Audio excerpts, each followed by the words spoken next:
So I wanted to start out with, because you would start out at HempWorks, right? Hemp Center? Hemp Center, sorry. Yeah. So I remember you're always talking about you want to do a documentary, right, on Hemp Center.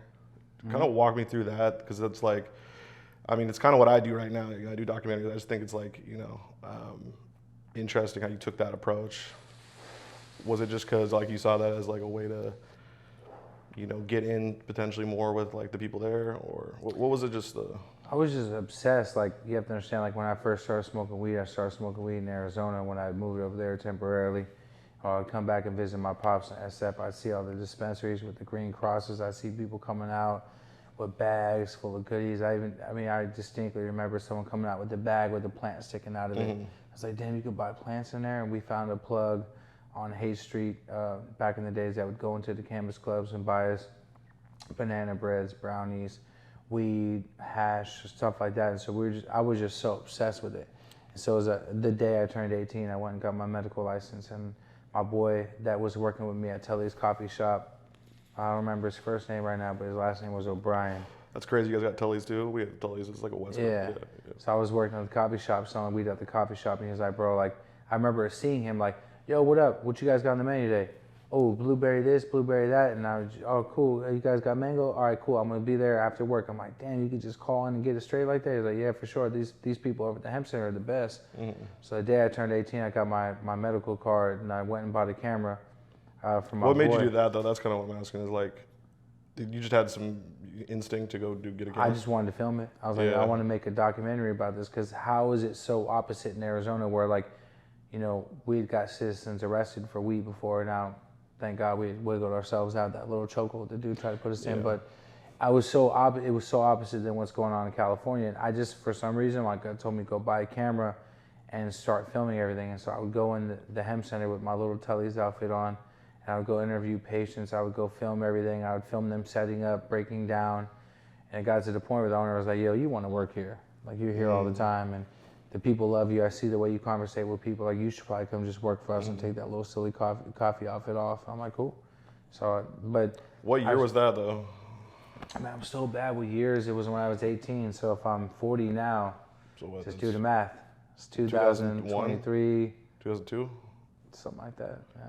But like, well, that's the crazy part about, like, for example, like, you kept the footage. First of all, you shot the footage. Yeah. Like, that's way ahead of your like, that's really, really ahead. I still have the footage. It's still on those little cassette tapes just in my safe. And so I have all my old iPhones, all my footage, and I have some incredible, because I still haven't put out a documentary on there. I think I have enough to like do a short doc on there, but I was interviewing AIDS patients, ex-cops, this 90-year-old or 85-year-old lady that said she ate hash in Morocco and danced till she had an orgasm. Like, incredible shit, right? And I just I felt like it was a special place with special vibes. But even before that, bro, like when I already had a camera. I had like a little handheld one that you flip.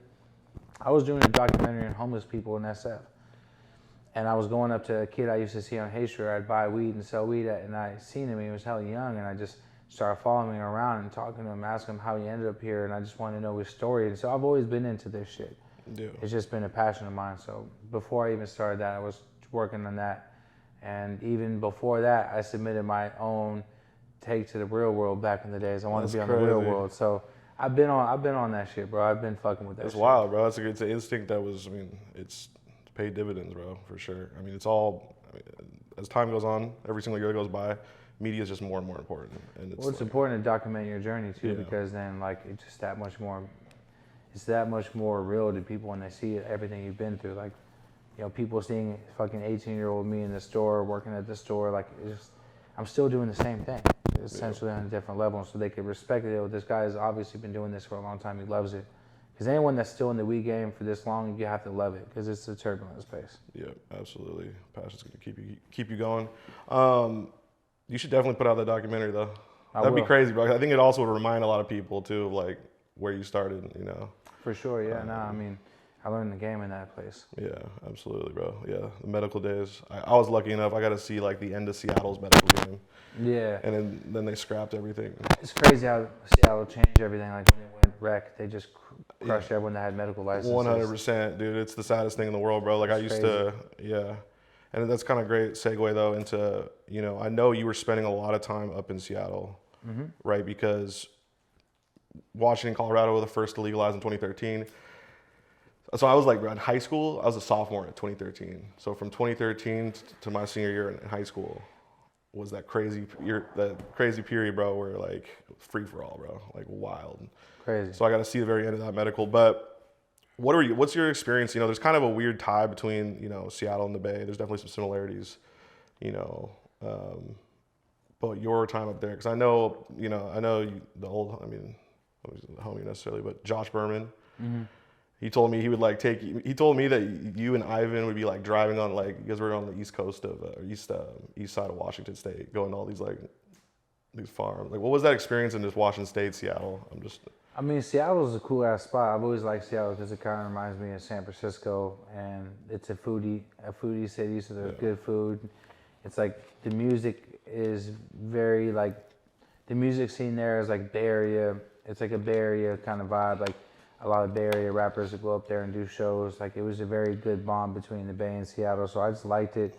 And there's real ones out there. If you know, you know. Seattle's a real ass city. Like there's some real ones out there. So I connected with good people.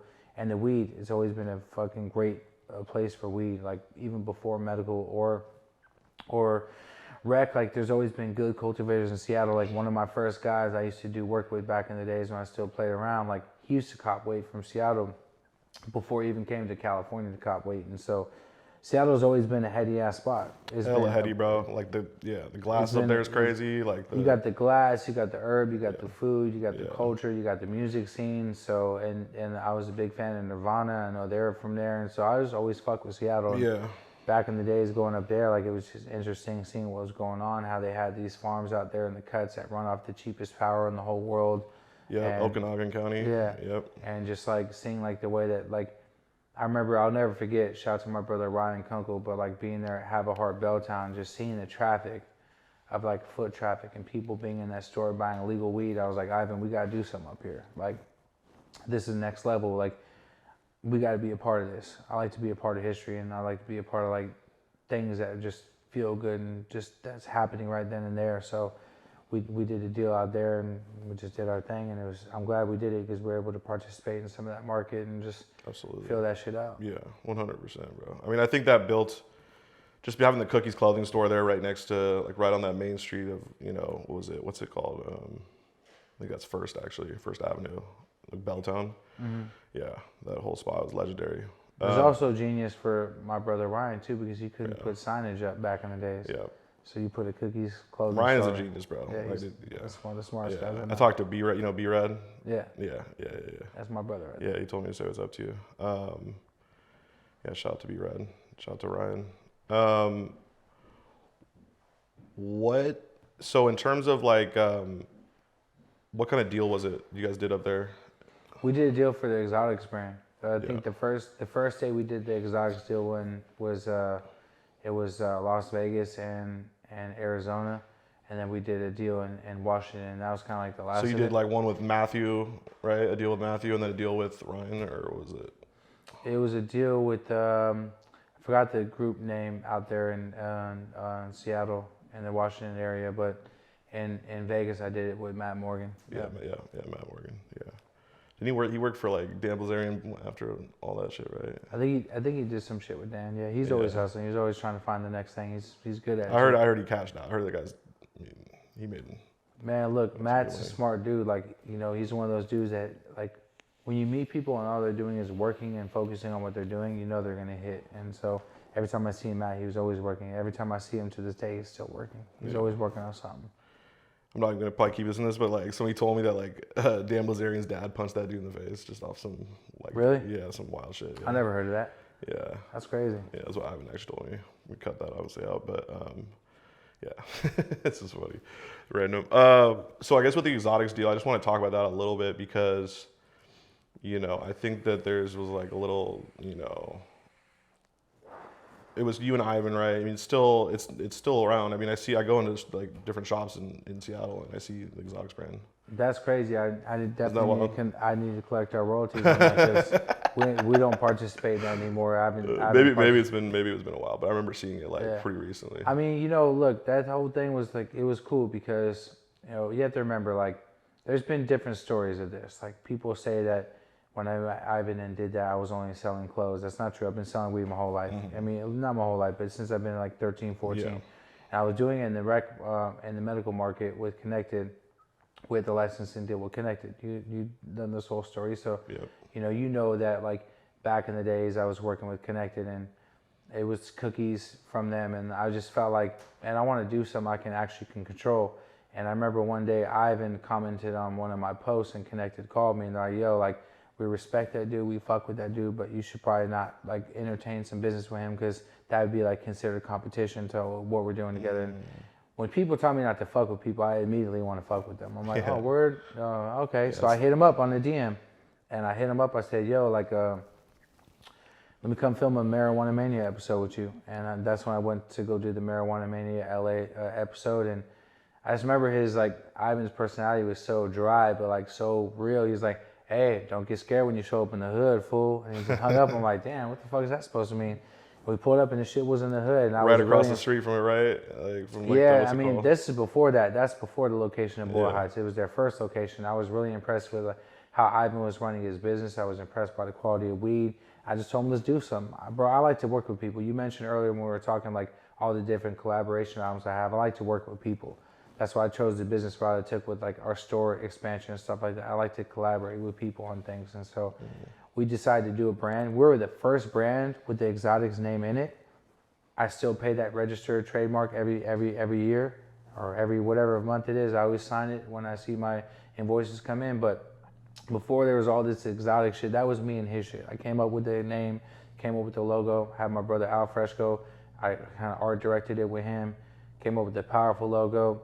He had the genetics, he had some, you know, cultivation on lock, and we fucked with it and we killed it, and it's still there. If we ever want to bring it back, we could bring it back. I always kind of call him and bullshit every now and then and say, bro, like, let's run an Exotics collab in Florida. Let's do it somewhere. And so it's there if people want to see it again. If he wants to do it, I'm open to it. He's a good dude to work with. He grows good weed. I'm good at what I do. And we actually have a lot of genetics that I can bring to the table now too. Yeah, 100%. I feel like it kind of went a little bit, like, you know, it's on the back burner, you know, and still alive though, like you said. And that's a legendary thing, bro. I mean, you guys have, like, consistently been going up and up and up. Bro, Ivan kills it. And, like, I just told him the last time we spoke, I said, let's put it in the universe. London pound cake times strawberry shortcake. Let's run that one first for Exotic. That'd be legendary too in Florida. Yeah. You know, because I'll even let him produce it. I just want to see that collab happen. Yeah, no, that would be. I'd love to see that, bro, because it really is, like, the two in, like, this sector. It's like the two top. I mean, I have popped off strawberry shortcake with him, and London pound cake is one of our staples. So yeah, you know. 100%. So what? Like, I guess just real quick with that though. So what? You guys are gonna get a buyout from Exotics from, like, the Canadian company, like.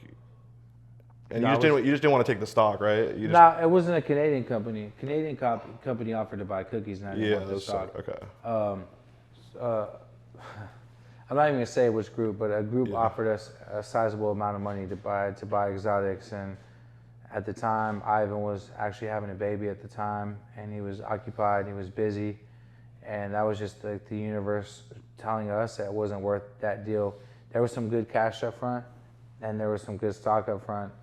A good stock that came with it, but that deal wasn't a deal for us. It didn't happen for a reason. I'm glad it didn't happen, you know. But it was some real money. Yeah, people 100%. Found value in what we did, and it was a big company that wanted to buy us, but we both kind of didn't feel it was the right play. Yeah. You know, he more felt it than I did at the time. I was like, shit, we can get kicked up and put it back into our own businesses.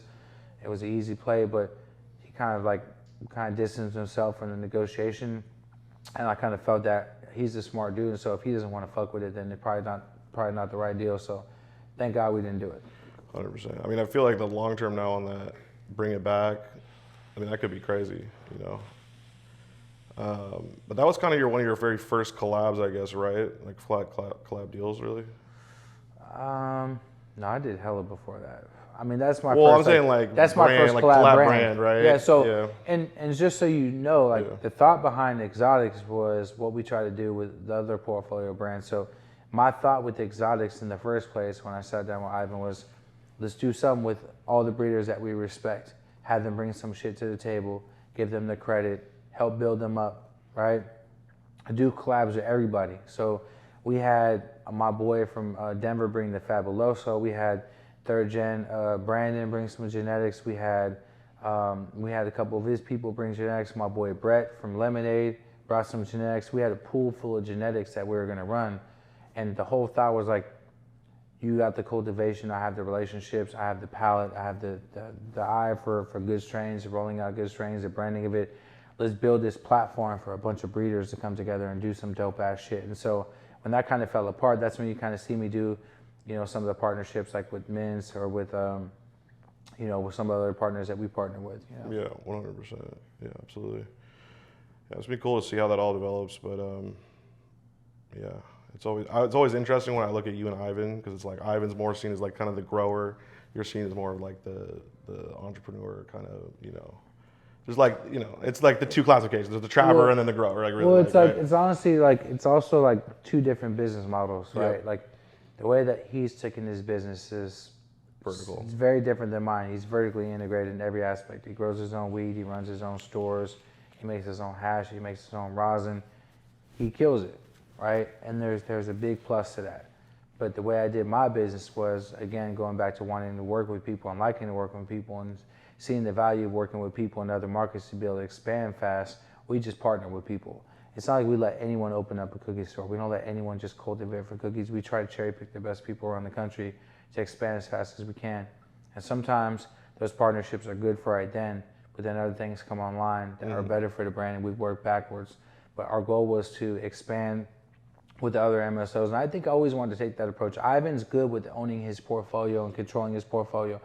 I've seen some of the other people coming in the space that wanted to go global and wanted to go nationwide, and I was like, I want to go head to head with them. Yeah. Because I've been doing this since I've been 18 legally, and I know that there needs to be someone that loves weed in a position that these other people are in, right? 100%. So and you saw the speed with it too, right? Because the speed and like of growth is going to be much faster with the small, right? But you should also look at this on some entrepreneur shit, like everyone else in that top 10 brands of cannabis, revenue-wise or just whatever it may be, we're in that top 10. They've raised anywhere from like 500 million to $2 billion. Yeah. We've only raised like a little under 60 total, and so like I've been able to do what they've been able to do with like a fucking baby fraction of their money. So it's all about up here, right? And so I like working with people. We had a good game plan. I had a different agenda of like what I wanted my business to look like and be. And neither of them are wrong. They're both good. They're both good, dude. Exactly. Yeah, 100%. they're just totally different ones. Yeah, absolutely. It's going to be interesting to see, like, you know, I think, honestly, like, I think Ivan saw what you did and like, probably learned, you know, I think he's made some kind of slight moves that have... And, you know, they're both difficult. There's nothing easy about being vertically integrated. There's nothing easy about working with 200 people with egos and their own agendas and their own visions as well. You have to kind of bring people back into the circle sometimes by, no, we're doing this, and this is why we're doing this, and this is why we're doing it like this, right? And 100%. So they're both hard to manage, and so hats off to him and hats off to me. We're still in the game, and that's why I think we still have a good relationship and a good friendship, because we both go through some shit to be where we're at. And people think it's easy and we got it good, and, you know, it's just this or that, but it's a lot of work goes into it. Absolutely, and there's mad respect there, you know. I think definitely two people I look up to quite a bit, so. Thank you. No, but it's always interesting, like the two like archetype kind of, I kind of look at you guys, and then the two different pathways of licensing and their full vertical. No, it's dope. So going back to like what you were talking about, this is the thing that's crazy to me. This is, I think, one of your talents, dealing with 200 people. Like cookies at this point, right? There's like different factions within cookies, right? You're kind of the power center, right? Let's just, you know, kind of diagram it like that. But there's all these different licensing groups that come into play, right? So how do you manage that, and how is like, I kind of want to jump into that whole arena. You know, like at the end of the day, bro, you just have to kind of you have to be a leader, man. Like you have to be a leader, and you have to understand that like not everything's gonna go perfect. So you have to be able to adapt with change. And so like at the end of the day, like, you know, dealing with all those people is tough, and I just have to just kind of keep myself focused and remember what I'm trying to do. So I think the biggest challenge is that you'll partner with somebody, and this person will have an incredible amount of talent. They'll be hardworking people. They'll be talented cultivators or talented operators. You partner with them, and they get some kind of juice and motion they've never felt or seen before. And then they think it's easy, and they want to kind of build their own thing, right? and they want to build their own thing and they want to do it on their own. And then what you guys partnered on is not really that valuable to them anymore, and it kind of starts to fall apart a little bit. And then you have to kind of reapproach that partnership. And so that's the hardest thing about it. But I like the challenge of like being a leader and like having a bigger vision and keeping people aligned with that vision, because if we do it right, we all eat, we all win, right? And so these partnerships are, like I said, not anyone could do it. They're hand selected by us, and we trust people and we give them trust. And sometimes it works out great, and sometimes it doesn't work out so great. But I think it works out great more often than it doesn't work out. And the few times that it doesn't work out, you just kind of learn more and more about like, all right, next time we do a deal with someone, we should probably ask them, what is your long-term goal? Like, what's your vision? Like, what would be a home run for you besides just doing this cookie store? Like, do you have visions of building a brand? If you do, like, can we do that together so it's not feeling like it's a competitive thing? We can let each other build together. Don't build around me, build with me. And so that's been my new approach, is like, look, if there's something you want to do in this store, if you want to pop a brand off and have it on the shelf, if you're a cultivator, I'm good with that. Let's just make sure we know what that is. If you're a store operator and you want to bring in some friends, brands, and stuff like that, let's just be aligned on what that is. Let's make sure it's about quality and not just favors. And so, you know, at the end of the day, managing a lot of people is not easy, but it's allowed us to expand pretty fast. And it's allowed me to work with some fucking dope ass people around the country and around the world. Like, the fact there's people in Thailand cultivating bomb ass weed for me right now is amazing. And I get to see the videos, and the fact I've met QC people I've been able to build with in Thailand is to source product and call me and say, Burn, I'm smoking it right now, but it ain't really burning the way I want it to burn. I'm like, good, brother. Let me know when you find what. And so I'm able to work with people, right? And so you have to put trust in people, but that's something that, like, I feel like besides collaborating with people, we're putting people in position, we're helping uplift people that wouldn't have a place in this industry right now. So I feel good about it. I like it. I have fun doing it. And it's a risky way to go about things, but I feel like I have, you know, the risky in which way? I mean, you have more people. Inherently, you're gonna have more exposure to different. Just things. Risky in the sense that, like, people could leak genetics. People could, like, again, try to build around you or try to build things from your stores that, like, end up being a competitor to you. But when you're comfortable in your own skin and you know what you got, then it doesn't really bother you like that. You know what I mean? So it could be risky in the sense that you'll build with somebody, and somebody might want to turn on you one day and build something else. But I don't look like that as an issue. It could fold some other people. If you don't have thick skin, if you're not prepared, if you're not comfortable where you are in life, then it could fold an average motherfucker fast. Absolutely. And so, like, with the licensing, right? So it's almost like, I mean, there's a lot of different, I think, methodologies you guys have used in my kind of research. But for example, like, you have different, like, groups, and then there's individuals, right? And, like, for example, like, say TRP, right? That's a partner with you guys, right? And so they manage certain stores. Do they go out and find licensees to manage themselves? So is it like kind of three levels? Or? It's kind of like, you know, I've seen them do it multiple different ways. They've done it to where, like, they'll go find someone to manage a store, and they'll kind of, like, be the middleman for it because they have rights to certain markets. Or, like, in Florida, they'll be for so they bought the rights to certain markets, and so then they handle. Okay. Yeah. Okay. So, like, in Florida, they're vertically integrated. So they do the cultivation, they run the stores, and there's multiple other stores that they run. Like, we work with TRP's groups on, like, marketing and branding and, you know, what we think should be on the shelf, et cetera, activation, stuff like that. And so there's stores that they operate, and there's a few stores that other people operate. I think most, like, the social equity stores, other people operate. Like, we have multiple stores with them where social equity partnership where they kind of run that store. How many partners do you think total? Like, you said 200 roughly? I just throw that number out there. I mean, for when it comes to cultivation and storefronts, definitely over 200. Yeah, I think so. When you think about, like, manufacturers, co-packers, distributors, storefronts, all that stuff. Yeah, that's crazy. That is nuts, dude. Wow, that just sounds nuts, dude. Trying to manage that many people. I mean, if I don't sleep, bro, I'd be grinding. So you know Parker, right? Obviously. How does he help you out with that, and how does he kind of fit into everything? I'm always curious about that. I don't even know what he looks like. Actually, I think I do. I don't even know what Parker. I've always heard his name. Nah, man, I got to give a lot of props and give my flowers to Parker because he honestly taught me how to be actually how to structure my business. Mm-hmm. Look, before I met Parker, bro, and before I made him the president of my company, I would just do homie handshake deals. I mean, before Connected, it was my brother Jason in San Jose with a dispenser, and we popped it off. We threw cookies on the wall, and we grew a bunch of cookies genetics in the back of his store. We sold our bud to him, and you know, it was a pop in that store. It was so pop in the city of San Jose, shut that bitch down. That bitch had lines going down the block. My boy Jason ran San Jose.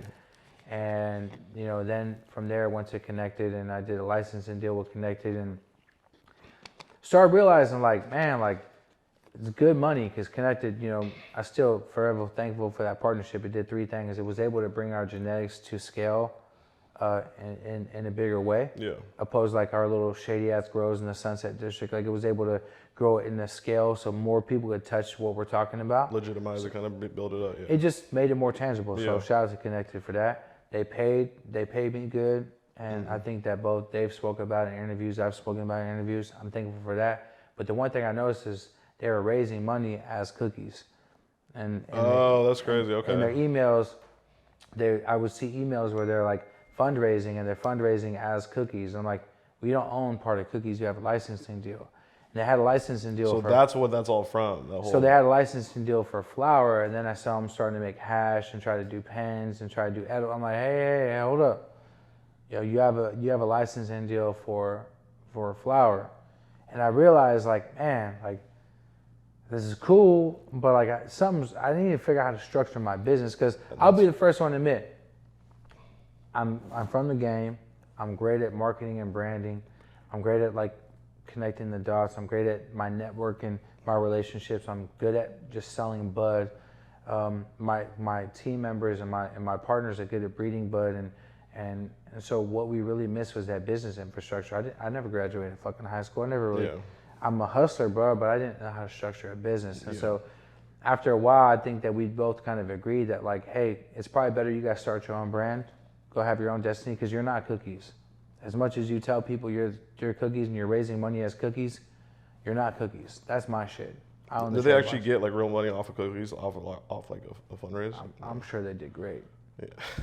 And they're still doing great. Yeah, and shout out to Luke, shout out to Caleb. Bro, shout out to Luke and Caleb, brother. Shout out to you too. I haven't spoken to you in years, but just so they see this, because I'm at a point in my life, bro, I'm super like level-headed at this time. There's no more like outbursts of like drama, and so thank you to them. But like, we just both realized that they're not cookies, and they had to find their own identity. They should start their own company, and so they transitioned to Connected while I was still working with them, and I promoted Connected for a little bit, and that's when I met Parker.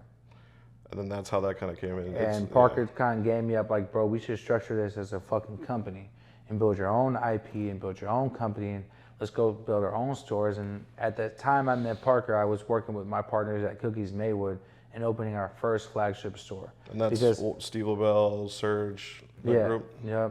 So that's when I was like, all right, this is a pivotal time in our career, because you have to understand, with the Connected deal, we left them with the Gelato 41, the Biscotti, all the things that had been blowing up for years. That was our SOP, that was our IP, that was our genetics, that was our shit. We had to leave that with them. We couldn't, in our separation contract, I couldn't use that anymore, which hurt. I'm talking about Sunset, Sherbet, Gelato 41, Gelato 33, Biscotti, all the things that was ours. We had to leave that with them. But I took the challenge. I'm like, all right, cool. That's when we came out with London Pound Cake, Gary Payton, Cereal Milk. And that's when we opened up the Cookies Maywood and the Cookies Melrose store. And that's when I met Parker, and that's when we started forming our business. What year was that around?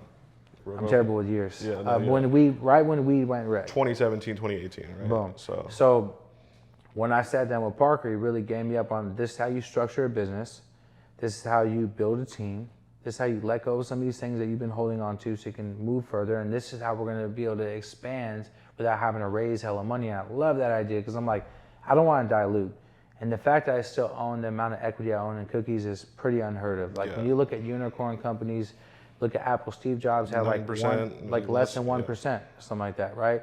And so I'm not going to get into what I own of Cookies, but I own a lot of Cookies, and it's very unheard of for someone in my position to own this amount of Cookies, but it's only possible because Parker gave me the game on how we're going to structure our business, how we're going to expand. We kind of treat it like tech a little bit. 100%. I mean, for anybody watching too, like, this is a kind of a great example of like, this is what's going to happen. This is what has to happen, is the culture, the streets, like, they have to merge kind of with the business corporate. Bro, I really like that you said that, because I look at a lot of entrepreneurs and a lot of people ask me, how can I what's some advice you can give me? The number one thing I hear when people talk about me and my business is Berner went corporate. Berner's corporate. There's nothing wrong with that. There's nothing wrong with finding people that are smarter than you, that have knowledge that you don't have, and attaching what you have to that knowledge to expand your business and to make it legitimate. I got children, right? Another one on the way at 40 years old. And so I want to leave this business and my empire for my kids. And had I not partnered with people that had the kind of knowledge that Parker had, I wouldn't be where I'm at right now in this building right now. Look at this building. You need to survive, bro. This is the thing, is like these people out here in the industry that are low key, let's be real, a lot of these people are people that are hurting in a number of different ways. But like, you know, the people just get mad at success now, you know, going and partnering with Truly, with like, you know, like that kind of stuff. I don't necessarily, that's not my Here's another thing though, because it's not even that everyone gets mad at success. People are scared of change. And the cannabis industry is a very small community, right? Yep. And they're used to living a certain way. And we're used to touching a brown bag right away. And we're used to getting money right away when we move something. But I'm building bro, I make zero money off Cookies Cannabis side right now. I'm building for the big play, right? Big play, yeah. I'm reinvesting into everything we have in hyper growth mode right now, right? And so you can't be scared to adapt with change.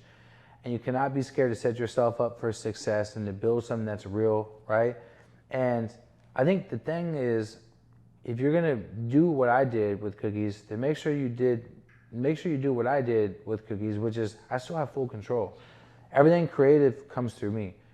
The menu planting and I worked on this last night, like at 12:30 a.m. with my partner Omar. I'm menu planning for 2024 and 2025 right now. I'm picking all the stuff that we have in our nursery that I want to see ramped up in every market. So the control is with me.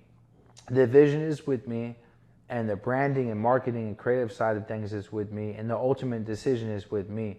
And this building that we're sitting in right now that has Cookies logos everywhere is owned by me. It's not owned by the company. And so if you're going to partner with somebody and you're going to build your business, you're going to start infrastructure, make sure that the person that you're partnering with or the group that you're partnering with understands that it's your vision, it's your brand, and they're there just to help facilitate and build your exactly, yeah. And be careful too, like you got to let the right people in. There's sharks out there, they'll definitely get you. Bro, there's been multiple times when we had a very important business decision and Parker said, brother, this is your shit. Well, this is the misconception that I think a lot of people, and like, you know, as I've, you know, studied you over the years and started to, you know, talk to you a little bit, I mean, there's a misconception for sure that you're kind of just like a figurehead. It's like, no, bro. You like, bro, listen. Yeah, no, I know. I want to make that kind of clear. You know, people do just think that I'm just the face or a puppet. Yeah, you're definitely not. But the thing is, I wish that was the case. Yep. If that was the case, I'd probably be in a great fucking mood right now. But a lot less stressed out. I do everything. I'm extremely hands-on from everything, from menu planning to partnerships to negotiations to storefront design to fucking you name it. I'm hands-on with everything, and I'm proud of that. But point being is that there was a very important decision to be made and it happened recently. And Parker's like, bro, this is your brand, this is your company, this is your vision. I'm here to back you. So whatever you decide you want to do in this situation, I got your back 100%. Don't ever forget that. And so it's like, if you find the right partner, right, like it's not like they're going to be a yes man, but they're going to understand that when it comes to the vision, brand preservation, and mission, so long as it stays with you, you're the only one that can drop that bag. You're the only one that can fumble the bag. Absolutely. Well said. Very well said. I love when people say that. You're just the face, you're just a puppet. Oh yeah. It's the thing about it though is like, you know, people think, I know I'll vouch for it. Definitely not the case in any way. Well, you know, the thing is, people just don't know better, bro. Like, they don't talk to you, bro. I'm not gonna lie. Once I first started talking to you, dude, I was like, oh, this dude's. I mean, I already knew you were pretty fucking brilliant, bro. But you know, you're a really smart dude. It's definitely not the figurehead though. But I do think, you know, people like to throw shots however they can. It's convenient for people to justify how hard I work just by saying I'm just a puppet because. Yeah. Your boy is 100% dedicated to everything. I go to bed working, I wake up working. I get up at fucking 5:30 a.m. every day and just start mapping out my day and mapping out my shit. And I think sometimes the downfall to my mental health is being so hands-on, but this success to my business is being so hands-on. Absolutely. I don't think we would have closed on a very strategic partnership with Bic Lighter if I wasn't so hands-on in that conversation and that whole situation. Like, Tell me about that. That was one of the questions I had. Yeah, no, just Vibes has a very strategic partnership and with Big Lighter right now, and we're gonna see what we can do. Why is that a power? That's a power play though, right? Well, it's a power play because Big. I mean, have you been to a liquor store, or grocery store where you have not seen? Never Big not Lighter? seen them. Yeah, so they're gonna be right next to them. Big has 90% market share in around the world, and I think that they just want an authentic, real grassroots rolling paper brand to maybe even just distribute and, you know, maybe have as an item that they can offer to their stores and their accounts. And they have some pretty good fucking accounts, legacy accounts. That's probably pretty difficult to get into. Distributor accounts that are huge, like, yeah. Yeah, and so, you know, it's a very simple deal, but it's a very powerful deal because I look at them as like one of the staple brands in America, right? Like as human beings, like forget America, around the world. As human beings, there's certain companies that have built around the world that touch the whole world. Cookies is one of those companies. No one could take that from me. We touch the whole world. I've seen people from Scotland with our tattoos on their head with our logo. I've met people from Ireland. I met people from, you name it, dude. They're repping Cookie hard. Yeah. So I'm like, Bic is one of those companies that touch people around the world, but just killed it in business. And so to be able to align with them with Vibes, which is like the underdog of rolling papers, like it's great. Like it's a huge thing, but that's part of being hands-on with your shit. Yeah, and not to go too deep into this, but it's always interesting, like, you know, it seems like the rolling paper industry, it's like really like 2-3 actors, 4, right? And it's like hard to break into that.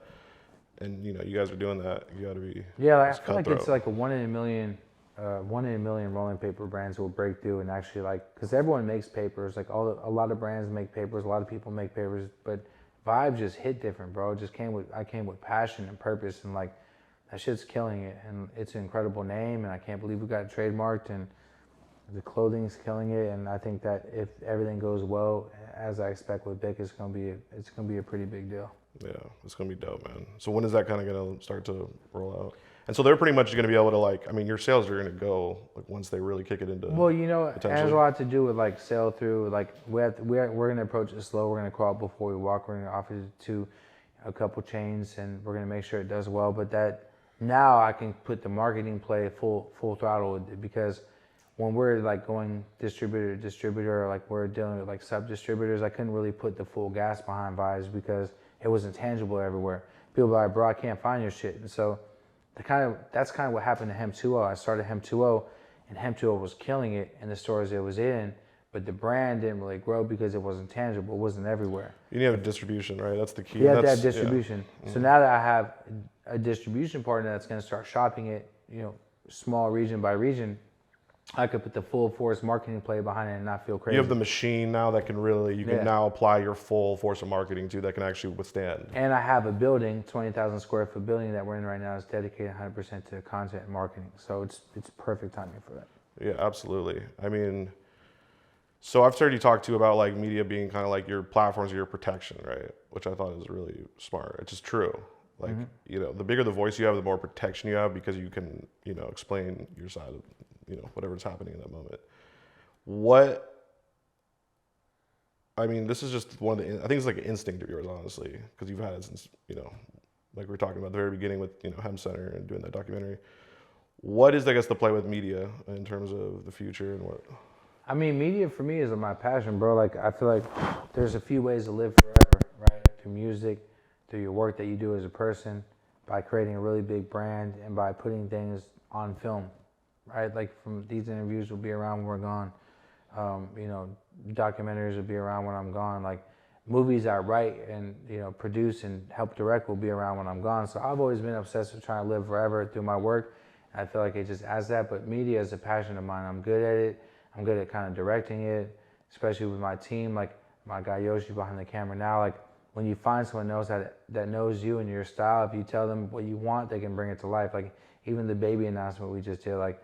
It was just a small thing, but like, man, it just killed it dead on. I was like, bro, I want to do A, B, C, D, F, G, and it just boom. And we filmed it like in an hour, and he edited it in like in 2.5 hours. And it was a beautiful fucking way to announce, you know, my son. So I think that like, it's just a passion for me to kind of like write and kind of like co-produce, kind of co-direct content. And so, You know, our first film is being shot in January.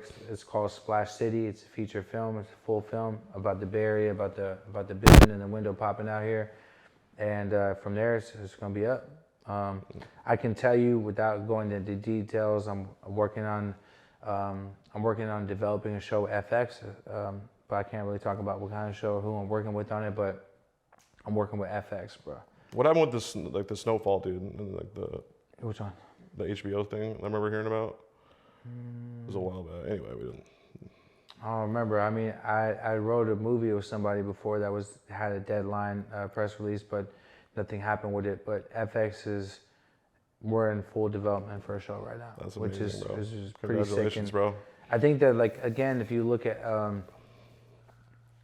like, that's a very powerful partnership right there. Like FX is legit. They're one of the biggest, and they got Hulu as a streaming partner, and so my kind of game plan with the media side of things is to build on that show and just have a body of content to maybe present to them when that show's a success and done. Are you gonna go into like start to do the full? Because like the way, I mean, like I've been studying the media game for a while now, and like if you have your own media production team and then you start to produce, like if you have your own production company and then you go shop it with people, that's how you make the real money. So, all right, so you're dead on what I'm doing here. That's why I told you when you called me, I'm like, you're gonna see what we're really doing here and be fired up, because if you look at like the people that are successful in Tyler Hollywood, Perry, right? Will Like Smith, Tyler Perry, Adam Sandler, Ice Cube, all have their own all those production. guys own their own studios. And so if I got a show being developed with FX right now and they're really excited about it, and so am I, and I pray to God and put the energy in the air that it actually gets produced, because you know how it goes. Yeah. 1 out of 15 make it. My dad was a former filmmaker, Right. Yeah. So if I make it with this show,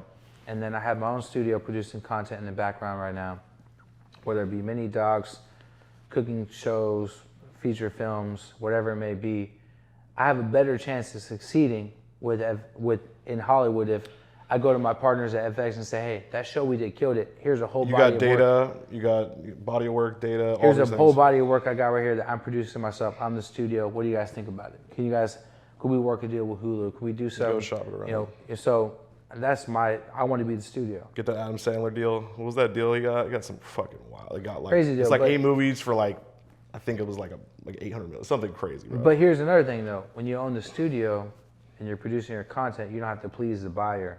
And the number one You thing don't have you'll to see tell in- them like the cost too. That's the big problem. That's what I've learned. That's how they get you. Is I've done this before. I learned my lesson from some people. But like when they're writing the budget out with you, I mean that's typically where, because they're going to do at cost, right? For sure, on the business side, you're going to save a lot of bread. But on the creative side, like as a creative, if you're a creative trying to get a film produced, then they're going to say, this is what the buyers are looking for right now.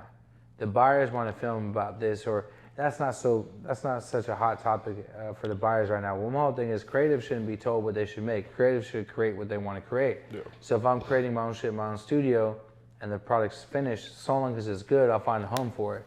No one's had any kind of part in what I created. No one's telling me, you should add a character that represents this in there. Nah, it's whatever the fuck I want to create. 100%. It's crazy too, because like they're so out of touch too. A lot of those, like, it depends obviously who it is, but that's amazing, bro. It's also too like we're in this era now where like Hollywood is starting to kind of fall apart or get rearranged, right? And it's like, you know, I have friends that do movies. They've sold movies to HBO, but they have to do a lot of the marketing themselves, right? Like they get like a small like $20,000 budget for marketing, but whew, my bad. But it's like if you're a creator now and you got your own independent platforms like on YouTube, you've got so much more leverage too potentially. But no, yeah, that's super smart. That's insane. So you're gonna be like a whole, I mean, we're gonna get like a tour. I mean, I got a little tour already, but Yeah. So it's gonna be a whole studio, like you're still building it, or? I mean, the goal right now is like have the editors, have everyone that does like the content team here, have everything being edited here. I'll have all my shooters here. I want to have my creative here, like my design team here. I want to have everything that from a creative standpoint happens here, right? Everything from innovation to anything I have to build content-wise or brand-wise should be built right here, right? this is the brains of my company and my business is not just business. But the warehouse that you saw when you first walked in, I'm planning to probably develop at least 1 or 2 sets there, so we can produce our in-house shows. Like we have a couple really good ideas for shows that we could produce ourselves, like television show style. So our studio would be in there, and that's just a very small way to start. You know, like that's my baby Tyler Perry moment right there. Like, all right, cool. We have 2 in-house sets. We film our TV shows here. If for some reason we ever sell one of those TV shows, it's gonna benefit us greatly having it here. You know? Absolutely. No, that's amazing. I love that. It's definitely the future, bro. Media, having that. Any modern business, in my opinion, especially in cannabis, I mean, you need to have your own media infrastructure, your own in-house, you know, it's like critical. How'd you meet Yoshi, by the way? How'd you?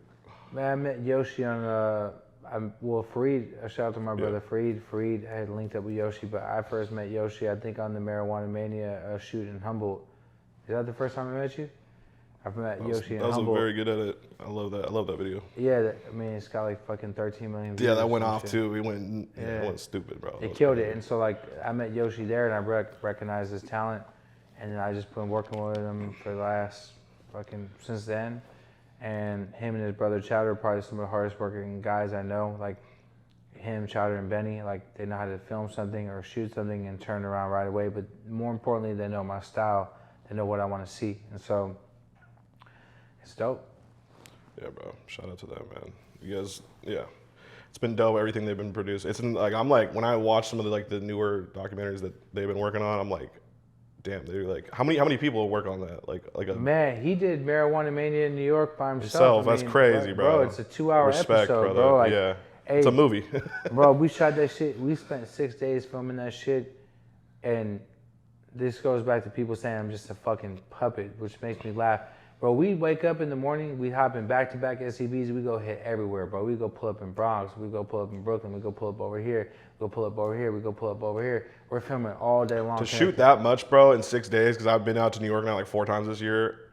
I mean, bro, just with the traffic, getting places, bro, like that's impressive. Bro, like, to get all those places, to tap in with everyone we tapped in with, to go to Washington Square Park, to go to the hood, and fuck it, in the Bronx, go tap in with the people over there at D9. Like everything that we did was unrealistic. It was crazy. And like I had COVID the last 2 days. So like, you know, we really shot 4 days. The other 2 days I was down. I got sick shooting that shit. That's I risked my life. I risked my life for that fucking documentary. No, for real. I mean that yeah, that was super well done, bro. Yeah, that shit's dope. Yeah. The I guess I got a bunch of different questions here. Quick question. So I have this theory, right, with genetics, with strains, where I think that the streets create simplicity and create the ability for a cookies or a runts, now an LGC, to like proliferate, like be the dominant strain of like the country. And then I see legalization bringing in a lot more options and a lot more, so more fragmentation.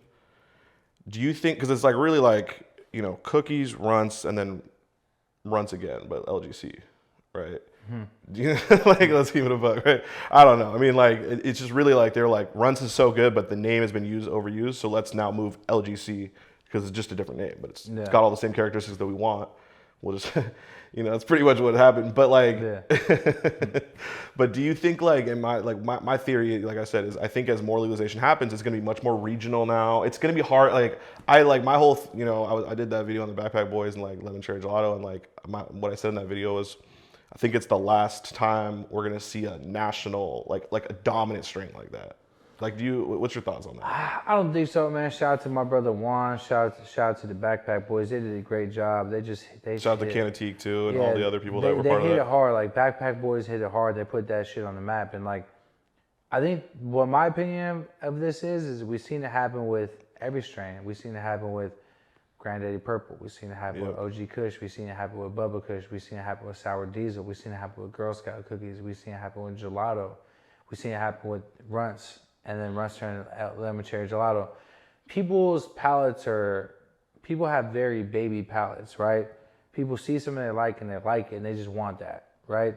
And so I was talking to someone the other day, I said, Bern, like, we feel like with cookies, man, you're missing right now because you're so stubborn trying to find and introduce new flavor profiles that like you're missing the wave. Everyone just wants candy. They just want Z. They just want lemon cherry gelato. I said, but bro, that's not what I'm in it for. Like, if I was in it just to make money, then I would for sure be selling Skittles 20 different ways and selling lemon cherry / runts 20 different ways. I'm into unique weed. The weed I've been smoking all day while we've been sitting here, this shit is very unique. This is a Sierra a la mode crossed with a Sherb Z.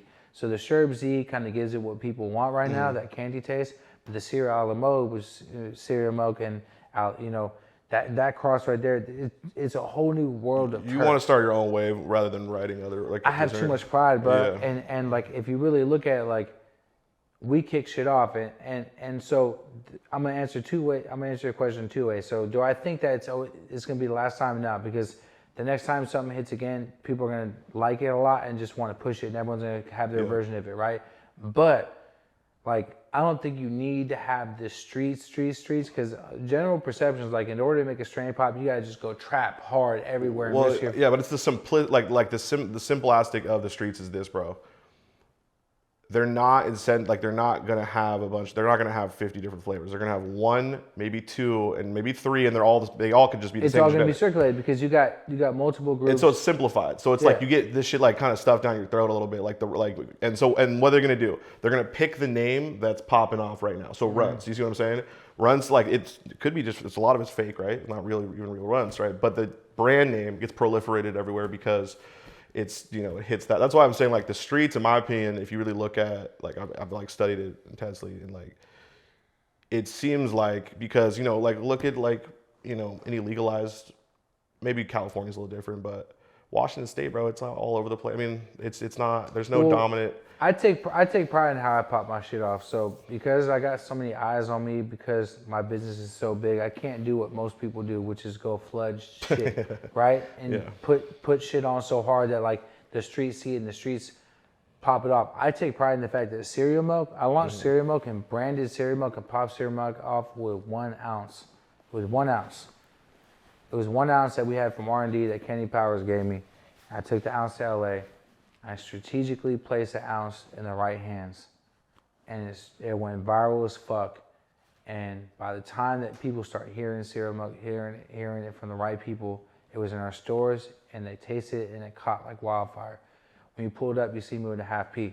I showed you that's the new strain right here. I'm about to name it today with my boys. Smelling amazing. You probably have some background BTS of us kind of like getting together and trying new phenos and coming up with the ones that we like and selecting here, because afterwards that's what we're doing. I got my boys from Earth Rhythm coming down and Fuego family coming down with a bunch of new jars, and then we're gonna smoke through every one of those at that fucking long table till I leave here fucking lost, and we're gonna pick which ones we like. But the point being is that I popped off cereal milk with the 1-zip, right? And the half pound you saw me with earlier, I'm about to go to LA and I'm gonna do a taste test. I'm gonna pop this shit off again with just a half P. So the general perception is like, in order to pop a new strain off, you have to go trap hella hard and get the streets 11. The streets got, that's cool. That's what I used to do when I was a kid. But right now, as a grown ass business owner, I gotta be strategic. You gotta roll shit out with class. You gotta make sure it hits. You gotta make sure that when people touch it, they're like, God damn, what is that? Because we're having some serious conversations. I can't put this shit down. It just tastes too good. No, 100%. And I'm prideful that like, I didn't have to re-rock a lemon cherry to get some shit popping. I'm prideful I could find something like this after hunting for hella long with Kenny on new shit. Like, I think Gary was our last really, really big one. You know, the Fly and the 2090 shit, those were good, but it didn't hit like Gary. And so my mission now is, all right, I want this to hit like Gary. Yeah, but I feel like you need the consumer, as more legalization happens, right, there's gonna be more nuance in general. Everyone's gonna get more educated, the general public. And so I think, like, I just don't think there's gonna be like a crazy dominant, like there will be, but it's not gonna be like it was, bro. Like, you know, it's really just a lot of it's people just not being educated. Let's be real, right? It's also people just taking the easy route. It would be easy for me right now as Berner, right? Just put this in perspective. As me being Berner, it'd be easy for me to go find a bunch of $800, $900 lemon cherry pounds from the best farmers in California and re-rock that 100 different ways and give the people what they want, right? Like, it would be easy for me to do that. What's harder is to find something brand new and find a way to pop it off and get people to switch what they want. I get hard off that. I'm like, yo, that's what I like to do. Yeah. I like the fact that we came in a world of gelato, because Connected Howard gelato, and all people wanted was gelato, gelato, gelato, gelato. I've been smoking gelato for 8 years already by then. I'm an educated palate. I'm a connoisseur. I'm like, fuck that shit. Let me just bring something brand new. Now, I love gelato. It's like a Whopper. You go to Burger King, you want to have a staple. You want to have the Whopper there, but what's the new? I'm a turpor. I want to bring new shit to the table. So I like that we can roll out a London pound cake, which is such a unique flavor, smell, and taste. I like the fact we can roll out cereal milk, which is such a unique flavor and taste. And Gary Payton, the #1 seller in the U.S. at one point in time, such a unique taste and flavor. I like that I could pop that off organically, right? And that's why I live for it. So I was telling my boy, I'm like, I don't want to take the easy way out. Yeah. That's too easy. Yeah. Like, give me a challenge. Absolutely. So just, I'm curious, like, if you have any advice. So I showed you this a little bit right before we started filming, but so this is Space Weed, right, with this cure. Well, how would you go about trying to get, like, 'cause I'm telling you, bro, I mean, I still gotta win you over on this, but I think this is genuinely the future in every which way, in my opinion, just because of, the many different benefits to this process of sublimation, right, which is extracting moisture content rapidly, right? How would you, I'm just curious, like, how would you, I mean, like I said, you still gotta try it, you still gotta, like, believe in it, but, like, how would you try to get the industry / roll this out? I'm just, what's your, just off the top of your head? I'm gonna give you game, bro. I'm gonna give you game, Yeah. and I'll give it to you on camera. If you decide to publish it, you can. But Yeah. what I would do first with that is start off with the content piece. I would explain what that is and how it's done, right? Educate people. What it is and how it's done. Then I would follow up with another content piece on why it's beneficial. You said preserves terps. I would have, alongside with that information, I would have a taste test with a bunch of influential people and connoisseurs and have them taste this compared to other weed. And if you stand behind your shit and if it really tastes better than other things, then they'll see that eventually, right? It's a new category. I've seen this shit in Oregon. I've seen this shit in Seattle a couple times, but no one's actually really put it on the rec market yet. No one's had enough balls to do it because there's controversy against it. I would just go head to head with everybody. I think it's the perfect amount of controversy too, because it's gonna have enough energy there, right? And I think it's something so new that no one's ever seen that people would be amazed that they can get a bud this big that feels like it's nothing, right? Yep. They'd be like, what the fuck is this? You're not paying for extra waterway. That's the reason why. But yeah. And I would find a way also, brother, as you, I would find a way to do. This is cool, right? This is cool, but on the packaging, packaging needs to get reworked. What's going to make you stand out, right? So, if I were you with this product, I'm giving you pure game. Usually, I would probably charge $1 million. I'd probably charge you $1 million for this kind of game. But for you, brother, I'm gonna give it to you for free because I respect your work. Thank you, brother. And I want to see you come up in the game. I wouldn't do a die cut bag for that. I wouldn't do a fancy jar for that. I'd get one of them sick ass colas that feel like it's hella light, and that's so 1/4 ounces in a fucking tall glass jar. That's also you're like feel That's like what I would do, feel man. I the said if it's like a feel road, like the man. weight of that, right? So Yeah. it's light. No, I think we need to get a little reworking on. Bro, get yourself, because when I seen this, bro, when someone showed this to me the first time, when I seen this style of bud, I seen it as a big old bud like that. It was like probably like a cola like that big, and I was like, what in the fucking soft ass airy fucking light shit is this? And so I would just get your cultivators to grow beautiful, light, nice colas, and I would sell the colas as like a novelty product. Like you can buy this cola in a tall glass jar, right?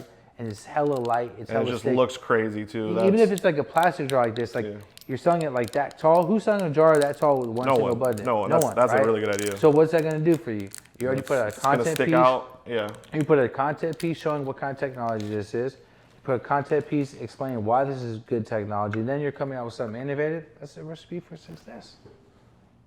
Yeah, You have to make sure you stand behind the shit. Absolutely, bro. I think that's a brilliant idea. You do this, and this is cool because it's not glass. I thought it was glass. No, it's not glass. No, Yeah. this is like So you Try could do. look at that though. Try like to smell them too. Yeah, you could do a tall one and just have one. That's a brilliant. cola in there. We're gonna take that idea for Yeah, you're sure. gonna do it because it's on documented, right? But that's why I get paid the big bucks. No, 100%. Because you can have your eighths and you can have your grams and your quarters, but people will come by that novelty bud just to gift someone. And that's 100%. And we got all the patents for it too. We got that all locked up. Don't fuck around and infuse that big bud, then you're gonna have an issue. No, definitely not. That's gonna be dope. Yeah, and it's crazy, bro. This is the first company I ever started with in legal rec, right? And it's crazy how it's coming full circle now. I believe in this brand. I believe in the technology. A lot of times this technology is just not used right, and the SOPs aren't. We went and designed our own machines in China, brought them back.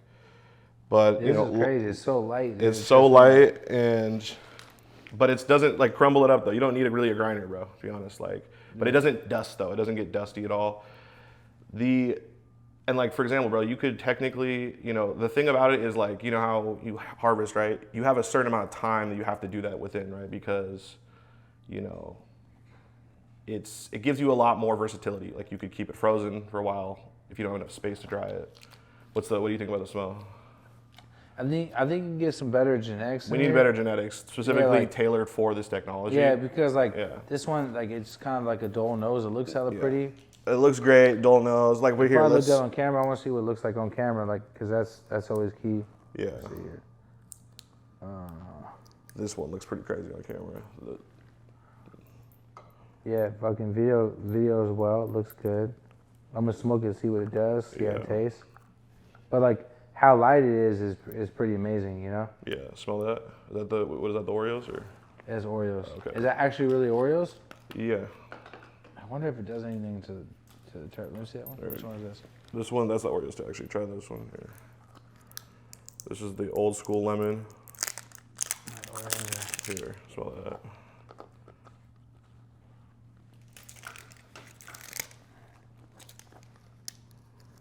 Oh yeah. So it needs a genetics thing because it's tailored because that's got the smell. It's crazy how light this shit is, dude. Yeah. And the thing about it, bro, is like people don't realize like moisture content is typically,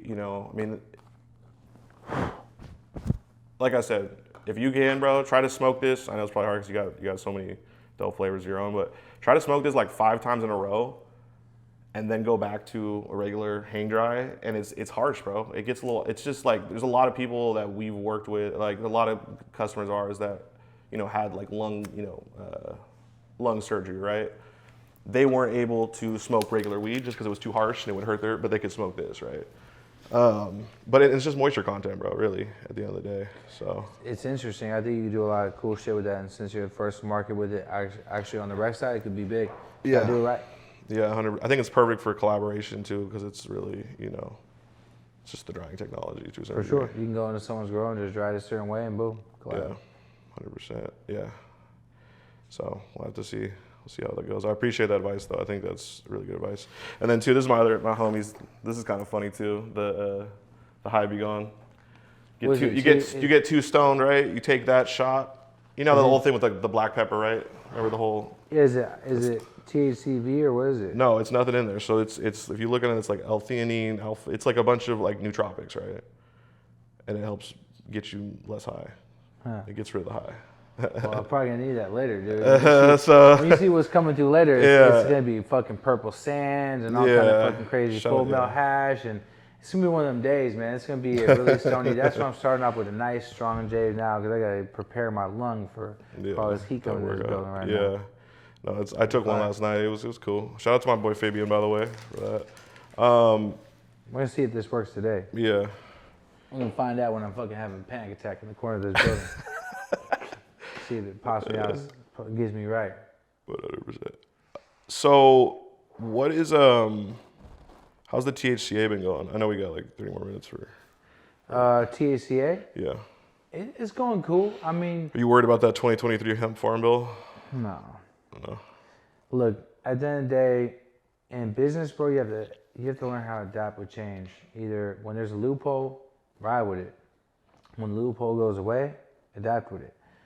THCA could be a lot bigger if I wasn't so fucking attacked on the internet. I can't post shit about shit anymore. Like, my Instagram is so shadow banned. I was talking to my friend that actually works at Facebook, and she was telling me that you should be at 13 million followers at least, with the amount of momentum you have and the kind of engagement you have with your page and the kind of people searching your shit. My shit's been so shadow banned, so I feel like the THCA, if people knew they could really buy real bud and get it sent to their door, it'd be a lot more popular if I can promote that. I can't promote that. I got a documentary coming out on it soon because a lot of people just don't understand, bro. THCA is, you've been smoking it your whole life, bro. Like, it's the same shit you're buying in the store right now. Exactly. But it has to come from a licensed hemp farm. Yep. Right? And it has to test a certain way. So not every batch passes. Yeah. Some batches come up a little higher than other ones, but It's all about genetics, though. I've been told, right? it's all about genetics, but it's all about batch by batch, though, because there'll be certain batches that are just too high, and it is what it is. But there's a certain way to dial that shit in. But I mean, it's just THCA is just weed, bro. It's just weed that tests under a certain number for a certain situation. At the end of the day, like, I wish I could promote it more because it's a great thing, and you could be in New York and order a straight eighth from Cali to your door right now.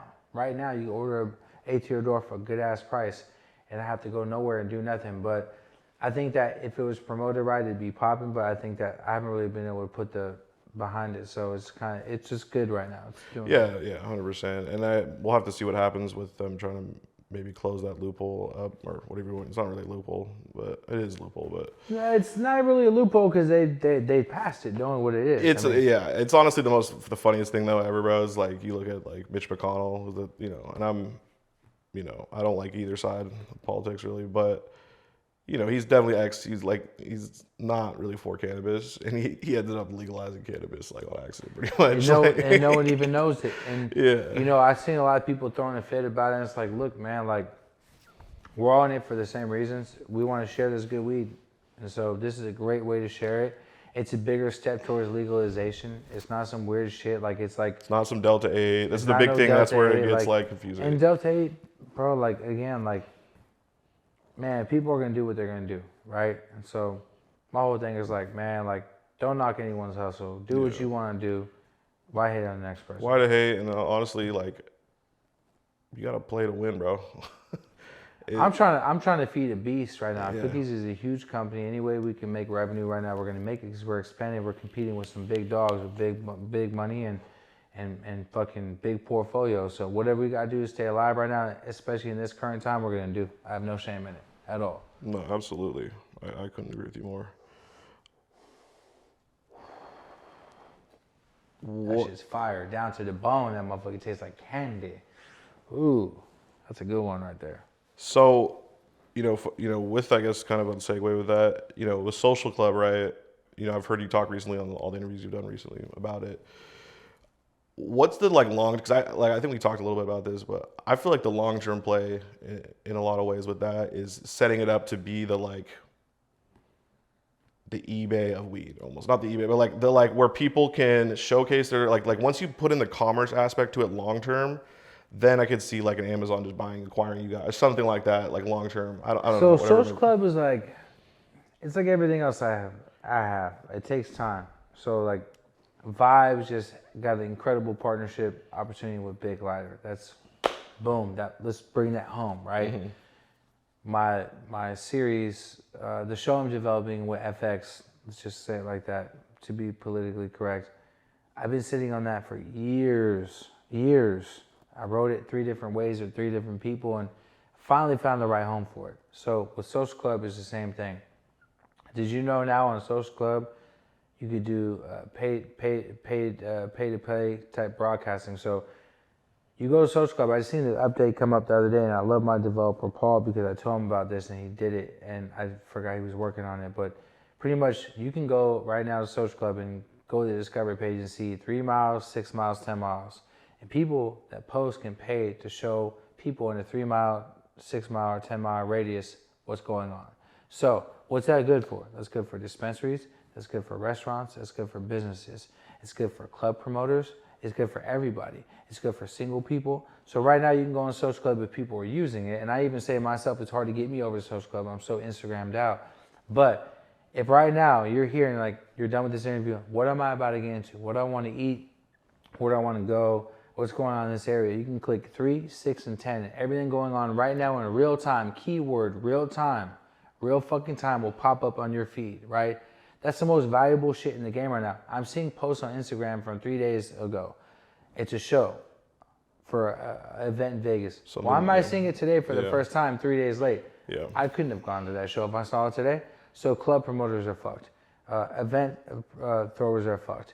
People that sell bud are fucked. You can't post in real time. People that post bud on Instagram are fucked. I'm fucked, right? Mm-hmm. So what is it going to take for people to understand that there's no hidden agenda with Social Club?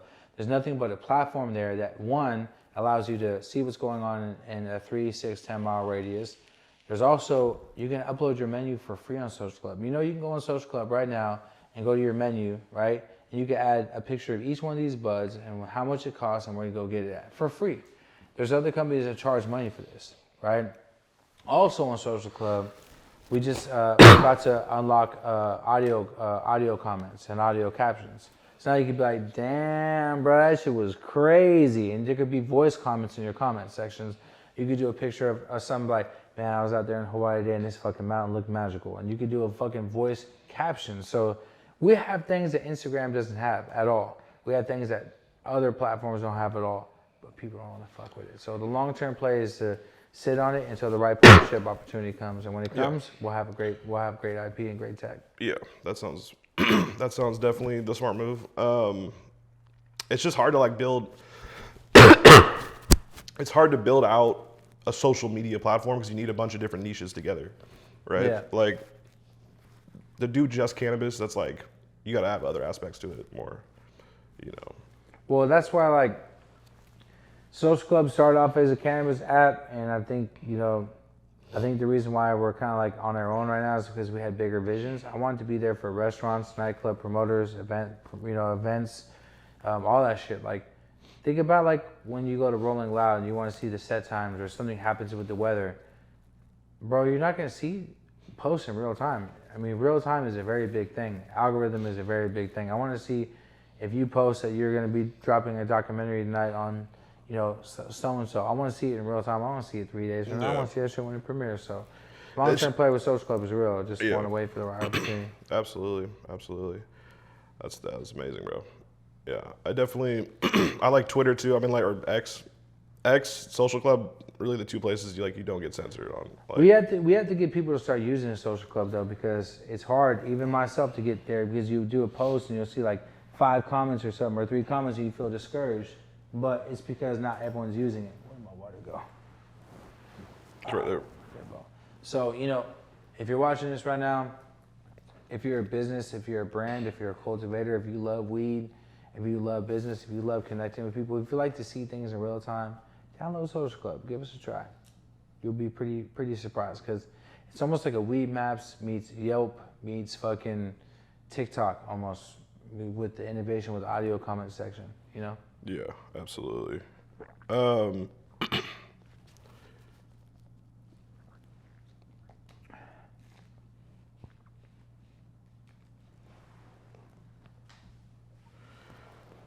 So, like, how did you help Wiz Khalifa, by the way, with like the Khalifa? I'm curious about that. With Wiz, I just gave Wiz game. I mean, that's my guy. He gave me a lot of game. I felt like it was a fair exchange of game. Like, he showed me what the music business could potentially feel and look like, because I was making music for fun and just having fun with it. And he showed me what touring could look like. He told me what merch could look like. He told me what being in a room with bigger people could look like. So I learned a lot from Wiz about just music industry and music business, and I think he actually helped elevate my business too, because I saw a lot of people he was around, got a chance to meet them, and in exchange I put him down with the KK. I mean, he was coming out to the Bay. He only liked OG Kush. I remember there'd be times he'd call me, bro. It'd be like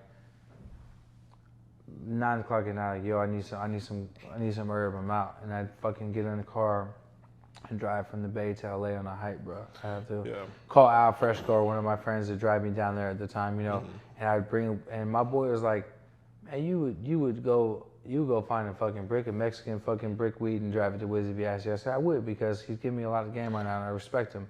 And I eventually gave him the cut for KK, and he went and did some deals, and then I think he started kind of peeping game and kind of wanted to do it on his own. And I respect him. I offered him multiple times to come put it under the Cookies umbrella, and Wiz is a guy that wants to learn it and do it himself. And so I gave him a lot of props, because he took the time to learn his business and do it himself. He built his own team. He went and found his own breeders. But he got a lot of game from me, and he actually, talks about it in interviews, which I respect even more, because a lot of people act like they didn't get the game. And so I think me and Wiz, we're really good friends. We enjoy fucking getting high together. We enjoy making music together. But furthermore, I think we enjoy sharing game with each other. He puts me on game, I put him on game, and it's a fair trade of energy and just Just good old friendship. You know what I'm saying? Absolutely. I mean, that's how I think how I first got it introduced to you. Like, I think for a lot of people was like, that's what I always said. Like, one of the most brilliant things that Wiz Khalifa ever did was those day-to-day vlog documentaries, bro. When, like, as part of my childhood, bro. It's like, reminds me of middle school. Like, yeah, right, like But he also was like the king of social media. I used to, as Wiz's friend, who could pick up the phone and call me anytime I wanted to or FaceTime, would wait to see what he would tweet, because he would tweet things all day, and it would just be like gems about what's going on with his music or his mind, or like where his thoughts are. And so he's one of the first guys to really turn up on the content side, to turn up on the social media side, to have like a real cult following and like kill it. And so, you know, that's my brother for life. I love that dude. Yeah, you know? that vlog series, dude, like, it's still going on today. I mean, I think that's the most prolific, like, out of any rapper doing like consistent, like, that's like I said, they released a day-to-day recently, I think. Yeah, so, which is crazy, bro. That's like 9-10 years, bro. Like, yeah, Wiz needs to get his flowers a lot more, because he's not just he's a household name, dude. And he's an incredible artist. He's an incredible guy. So that's my dog right there. But I think we just both elevated each other a lot, and fucking that's dope. We both, and I like that we both talk about that, because a lot of situations you'll see people do business together and then like never want to kind of build on their own, and no one ever gives each other props, like stays friends or stays business partners. Like, we're forever business partners. We did a lot of big things together. I think me and Wiz made history, and I really hope that one day we can get our group album done and out. We've done it before. We had 21 songs ready to go. The time wasn't right, and we just released those songs independently through different projects. But a Berner Wiz album would go hard. Yeah, it would. I would A&R the fuck out of it. Yeah, 100%. That's crazy. No, yeah, legendary. It's wild though too, because I just started seeing you pop up in the vlogs, and then you know, started listening to your music. Remember high school, we used to pump 20 joints, and then Wax Room were like the two big cuts. Wax Room was a good song. Shit was hard as fuck. Still was a good song. Yeah. So what time was it? 30. So we had to stop at noon, right? 11:58. 11:50. Yeah, I'm always early. Okay. No, we're never late. Very punctual. Are you guys gonna do a Cookies nail salon? Is that what I saw something recently? Nah. I saw some sort of concept for that, right? No, I saw some. Nah. What it was my daughter's mom was like, you know what? You need some more female-driven content. Like, let me come produce something with your team, just on some content. Like, nothing like crazy, no campaign. Just like, let me show you like what my vision would be like, you know, for like a more female-driven audience. I'm like, all right. So she came here. She worked with Yoshi. She actually did a pretty good job. Like, it was dope. That was really well shot. Yeah, bro. Like, it was sick. Like, and you know, I like that the fact that me and my kid's mom still have a great relationship. We're good co-parents. We raise our kid together, and I wanted to empower her. I wanted her to get her rocks off with her vision. And I was like, she called me about it 3 times. Like, all right, Sophia, this is what you want to do. Come through and do it. And I told Yoshi, I'm like, yo, she's gonna be on your ass about this shit. But they worked well together, and she did it, and I think it was dope. And that's just who I am, though. If I can help somebody out, if I can help bring someone's vision in life, I'm gonna do it. Yeah, absolutely. I guess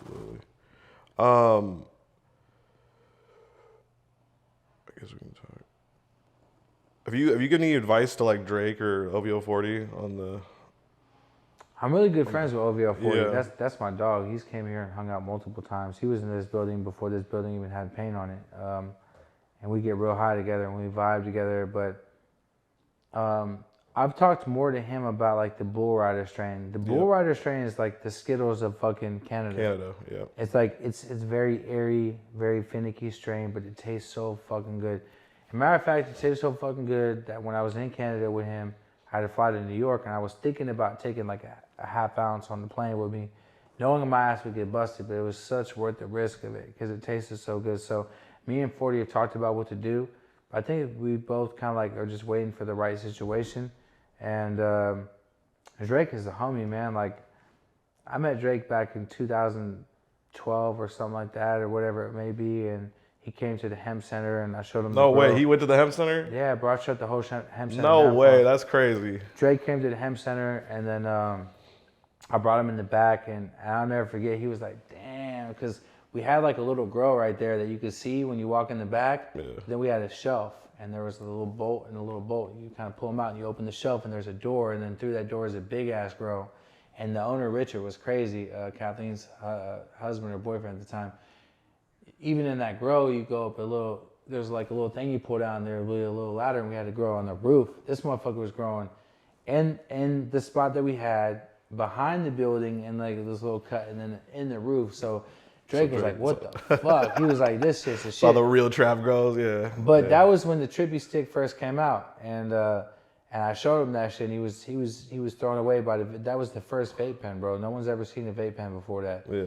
And so he brought me to the Motto video shoot with him and Lil Wayne, and we showed Lil Wayne the vape pen, and an epic fucking day. And but yeah, all these years later, man, Drake hit me with a DM recently, bro, which is like the biggest boost. And I haven't told nobody this, but he hit me with a DM. He said, "I'm really proud of you, brother. Like, we met 11 years ago on a path to success and both found our own paths. It's like, what you've done is incredible. And just want to say I'm proud of you." I'm like, damn, dog, you wake up with a DM from Drake. Like, that's the biggest shit in the world. Thanks to go, bro, yeah. I just hit him back like, bro, like, what you built was crazy with the music. You're a fucking legend. Like, you know, you came very far as well. Like, we got to link up when I'm in Toronto. He said, for sure.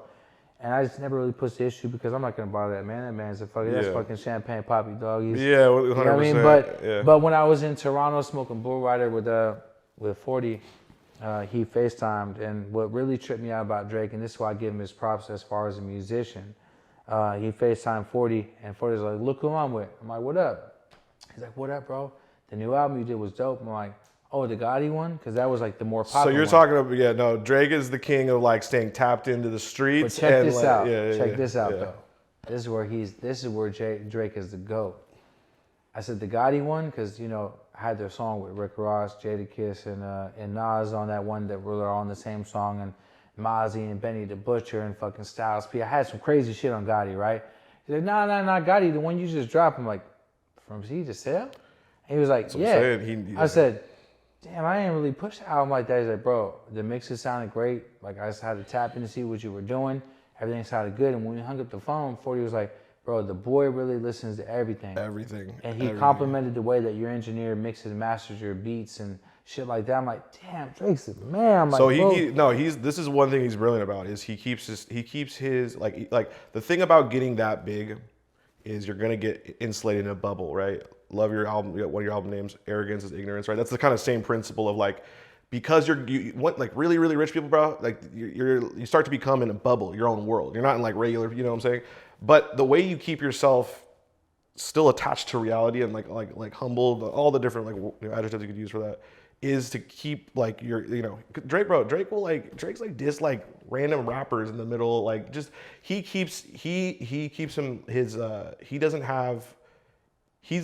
specifically is looking at all of this information himself. He's not having people like write up reports for him to like, he's like he's online all the time. He's staying tapped in, bro. He stays tapped into the underground, and that's what's kept him, in my opinion. I mean, he's been brilliant about how he's utilized, people like to say he's like steal people's flows or whatever. Like I don't really think that's the case at all. It's more so he's helping put them on. He's just vibing with what's happening. Yeah, but it's kept him. He's relevant. Relevant, bro. He's relevant. He bro, like.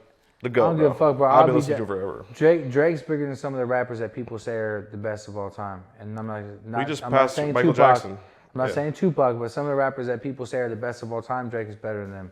And that's just my opinion. But I would agree. Shout out to Drake. I haven't really given him no cannabis advice because I just don't want to talk business. He got kind of what happened with that, dude. Is Bruce Linton, right? Yeah. So, I mean, I interviewed Bruce about this, but pretty much what Canopy did, dude, is they kind of used Drake. I mean, this is because they weren't allowed to advertise, right? In Canada, you're not allowed to do any marketing. It's really restrictive. But what you can do is get press on people covering, Drake, they signed Drake, Martha Stewart, Snoop Dogg. Those are all pretty much utilized as just marketing. And so what happened is, like, this is the only time you'll ever hear this really, this sentence, like, Drake got dropped pretty much I'm glad they did, honestly, because Drake, they were just using him, bro. And they're not the right people to work with, in my opinion. Just a big, My advice to Drake would be just get behind 40 and Bull Rider, which I think he is doing, and because that's a good genetic and that's actually a real thing. It's respected in Canada. When I was out there, there's a whole story behind it and shit like that. But he knows he can hit my line if he ever wants any kind of advice. I help him out just out of respect because, fuck, he's a good guy and he's a fucking good businessman. And that DM gave me the morale I needed that one day. When he DM'd me, I was like, ooh, all right, he's paying attention. Like, this is dope. Dope. He pays attention. That's the most impressive thing I think about him, bro, is he keeps his ears to the street for sure. Yeah, big shouts out to Drake, though. I'm a Drake stan, honestly. I've been like listening from the very beginning. He's dope, dude. Amazing. Sweet, dude. You wanna? I guess last question, kind of here to wrap this up. Does this industry? I think it like just trying to observe myself, bro, and see my like slight changes over the last couple of years of dealing with a lot of shit. This obviously changes you, this industry, right? The industry's changed? No, the industry has changed, but it changes you in certain ways, or because like, you know, people coming at you, people are attacking you. It's like now you have to attack back. You have to defend yourself, right? That's actually a really good question, and that's why I think people like to like vilify people, but you like don't realize that like, bro, these people have had to put up with like what they've had to put up with, and then they like, you know. I thought about this long and hard for like the last 3 or 4 days because there's a lot of shit going on with me. As you can imagine, I'm a big fucking target, and people come at me every way you can possibly imagine, from the cannabis side of things to cannabis accessory side of things, and like the way I'm looking at it, it's like the industry could vilify you if you let it. It could change you if you let it. The approach I'm taking personally is like this. We talked about this earlier. I can go on the offense and the defense. I can go on defense right now and start fighting back with everyone trying to come at me. I could respond to people trying to get at me, right? But I feel like that would be such a waste of my energy. And where my head's at, and maybe it's because I almost had a really life-threatening experience with cancer, and maybe it's because I'm humbled out right now. I appreciate the time I have here more, and I am more focused on seeing through my vision than ever. Like, I'm not addressing anything unless it's in front of me. So unless someone comes in front of me, I physically have to address it. I'm not addressing it. I'm not looking at what my so-called competitors are doing. I'm not entertaining what my so-called competitors are trying to do to me. I'm not looking at anything like that at all anymore. It was very poisonous to my health.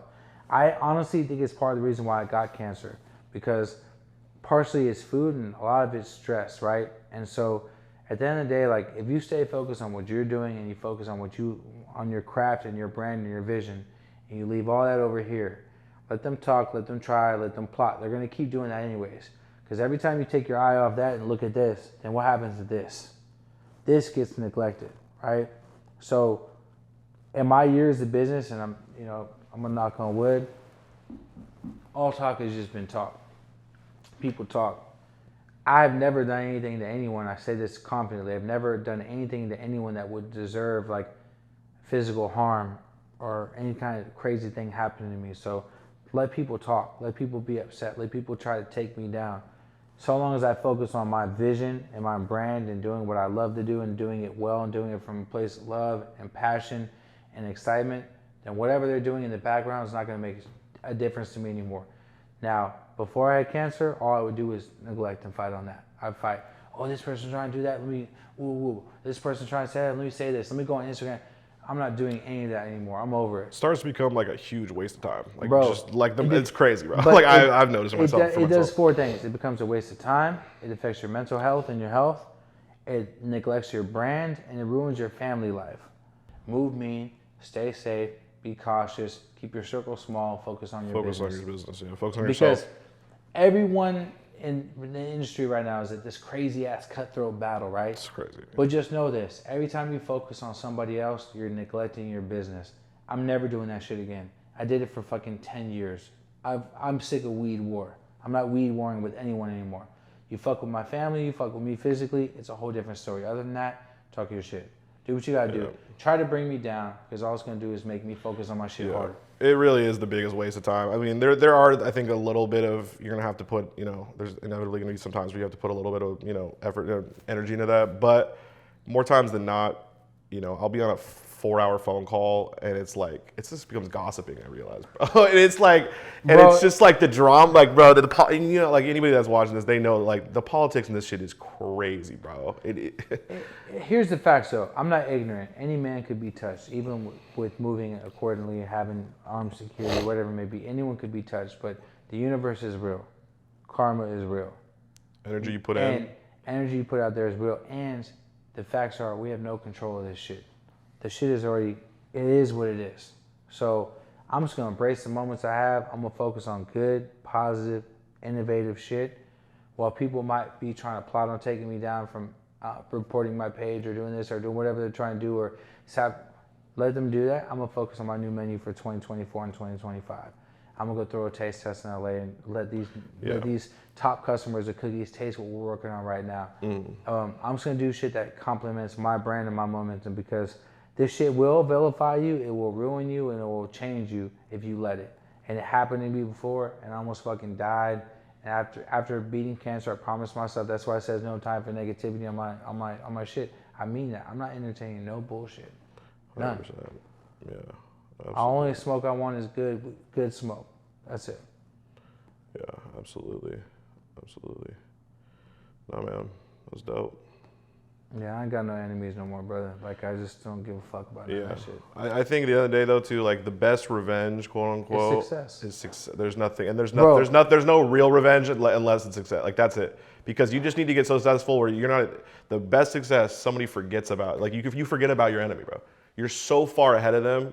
They just become And you forget about them. What is needed for success? You need to put energy into. You have to have good energy, positive energy, healthy mental health. Don't be distracted. You have to be in a good place up here, up top, and all that shit over there is just a distraction up top that will take your focus away from the bigger prize. So yeah, man.